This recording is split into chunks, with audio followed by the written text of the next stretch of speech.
Hey everyone, I'm excited to be here on location in Lofoten, Norway. I know it doesn't look like we're in Norway right now because it's too cold and too dark outside for us to do any filming there. We're in the hotel, but I am excited to be here on location in Norway with my new favorite friend and photographer, Kah-Wai Lin. He's a great photographer. He is one of the hardest working photographers I have ever met in my life.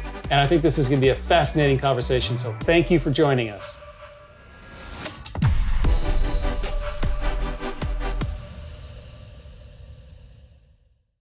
Kah-Wai Lin, welcome to Photomasters. I'm so happy that you've joined me on the program.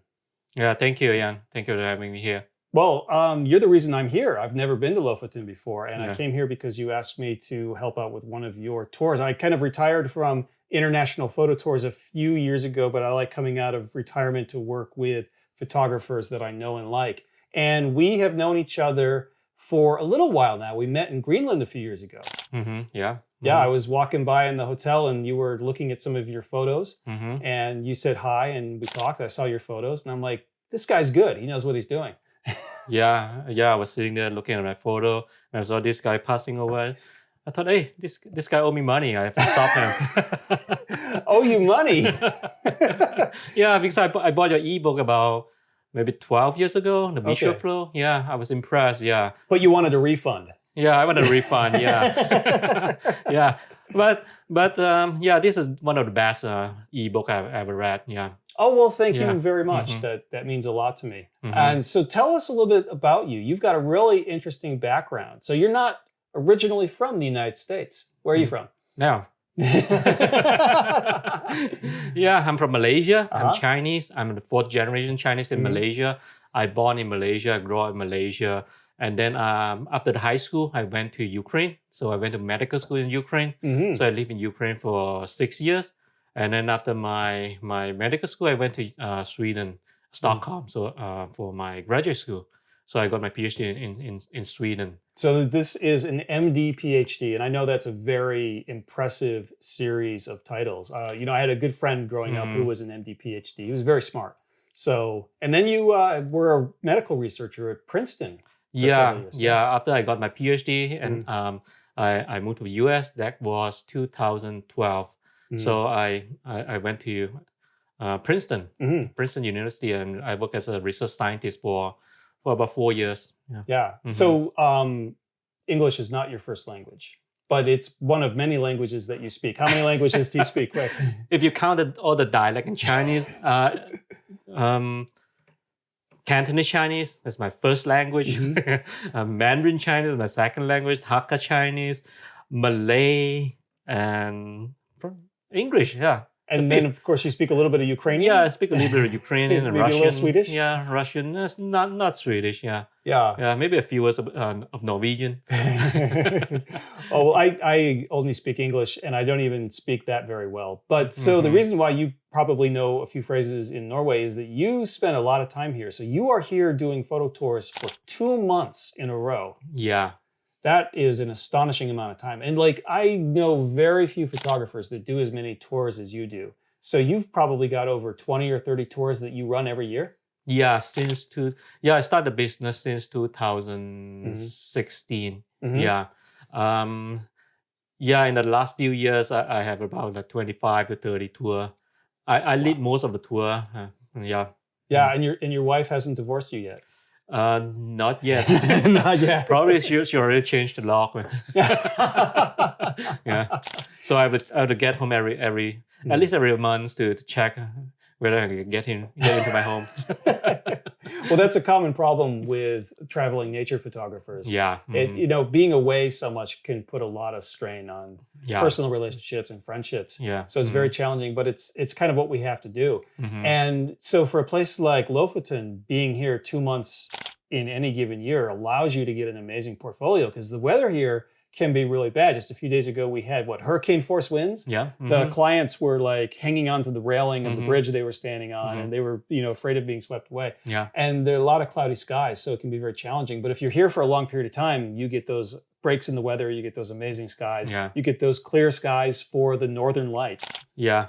I've been doing about 10 to 15 tour in Lofoten every year, so I've seen everything. Yeah. Yeah, we have like two extreme. On one extreme, we have in one of the tour we have Northern Light for 5 minutes. Boom, that's it. And in one of the tour, I remember in 2018, in one of the tour we have Northern Light for 7 nights in a row. Yeah. Wow. Yeah. Well, that did not happen to me on this trip. But we did actually get the Northern Lights on the very first night that the clients were here. So that was a lot of fun. So in addition to Lofoten, where else are you running tours? Yeah, I did tours throughout the world. So I did tour in Greenland, Iceland, in China, Italy, Dolomites.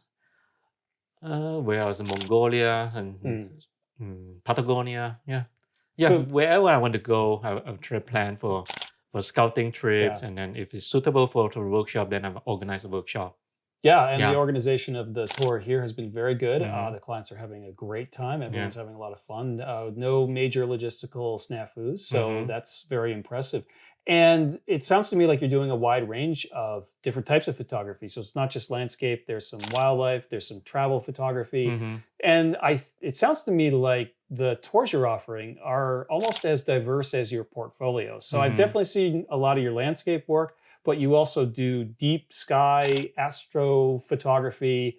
You do rock photography. Yes, I was just sitting there on the beach with you, and you just were showing me all of a sudden these pictures you've taken of rocks that you shine a fluorescent light on them to show like their patterns and their colors and their details. And it was amazing photographs. And I was like, can I see some more? And you're like, no, it's just a bunch of rocks. So you've got one of the most diverse portfolios that I've ever seen. So why is that? Why are you shooting so many different things? Is there a reason? Is there a philosophy? Do you like just trying different things? Do you get obsessed with new hobbies, or what's going on here? I have a lot of hobbies. So I spend a lot of money and time in my hobby. I have a scientific background. I love science. So anything that related to science, I can be obsessed with it. Yeah. There's one period of time I was obsessed with the rock, the fluorescence rock, that show amazing color under the UV light. At one period of time, I was obsessed with the remote helicopter. I tried to see how the engineering works. A rocket, a car. Yeah, so the technical background actually serves you well. So like when you got into astrophotography, you built your own telescope and mount, and you put that all together, and that allows you to get some amazing photos. And the same thing with the rocks, you had to build a setup that would shine a UV light on them, so how exactly does that work? I'm just really curious. And I know you don't want to talk about the rocks because they're just rocks, but I'm actually fascinated by this. So very quickly, how does the setup work when you're photographing the rocks? Nothing fancy. Just a tripod with a camera, and then I shine the rock with the UV light. That's it. So there's a dark background. So there's dark background. So that all you see is the colors that are revealed by the UV light. Yeah, and then I use the same technique that I use in landscape photography. Is to clean up the background, make it more shiny. Yeah. Okay, well that sounds simple. I'm gonna set up a rock studio in my home. Oh yeah. So what is it that attracts you to these various different types of photography? Is there something to your artistic approach that is different, or what is it that you're looking for to make powerful photographs? Is there something that ties all of this together? So all the various different types of photography that you do, what is it that you're doing to display the beauty that you're seeing? What is it that's attracting you to all these things? I think we should start with my background. Again, I love science. I have a strong scientific background. So I like doing wildlife photography because there are a lot of science behind the wildlife, the biology, the ecology. Yeah, and I love doing culture. Again, it's not scientific, historical. But if you look at my portfolio, I would say 60% of them are landscape. The reason for that is I'm an introvert. You don't seem like one. I don't seem like, so I enjoy being in the nature. I enjoy being alone. Says the guy who is going to spend the next 2 months surrounded by 12 clients every single day. Yeah. Please go on. Yeah. So you like being out there alone, and Yeah, I it's like just being out there something alone. peaceful. Yeah, peaceful. Yeah, when I try to create something, I like to.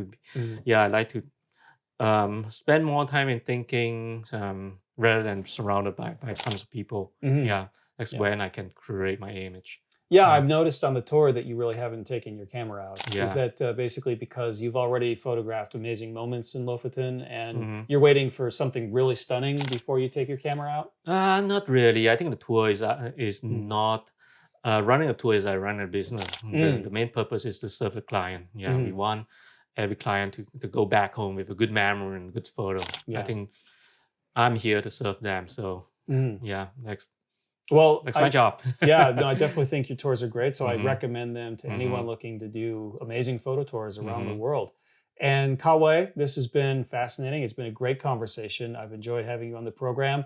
And I will include links to your website and to your photo tours in the description below this video. So definitely check out Kah-Wai's work if you haven't done so already. He's an amazing photographer, but even better than that, he's an amazing human being. I've had so much fun hanging out with him. He's got a great sense of humor. You just got to get to know him a little bit better. He says he's an introvert, but he plays an extrovert very well. So, Kah-Wai, it's been great having you on. I've learned a lot, and I think everyone watching this will learn a lot as well. Thank you very much. Catch you next time, guys. Bye-bye. Thank you. Bye bye.